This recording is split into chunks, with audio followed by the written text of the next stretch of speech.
അടുത്തൊരു സെൻറ്റൻസ് നോക്കാം. Sita loves Rama. Sita loves Rama. Sita രാമനെ പ്രേമിക്കുന്നു.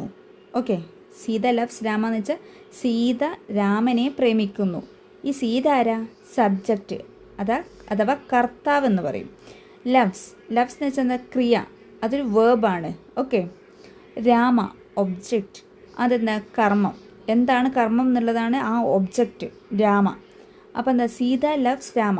അപ്പോൾ നമ്മൾ ഇത് മലയാളത്തിൽ പറയുക എങ്ങനെയാണ്? കർത്താവ് കർമ്മം ക്രിയ എന്നതാണ് വാചക ഘടന അല്ലേ? കർത്താവ് കർമ്മം ക്രിയ. അത് ഇംഗ്ലീഷിൽ വരുമ്പോൾ എങ്ങനെയാണെന്നോ? കർത്താവ് ക്രിയ കർമ്മം എന്നാകുന്നു. ഓക്കെ, കർത്താവ് കർമ്മം ക്രിയ. ഓക്കെ, നമ്മൾ മലയാളത്തിൽ എങ്ങനെയാണ് പറഞ്ഞത്? സീത രാമനെ പ്രേമിക്കുന്നു. സീത കർത്താവ്, കർമ്മം രാമൻ, ലവ് പ്രേമിക്കുന്നു. ഓക്കെ.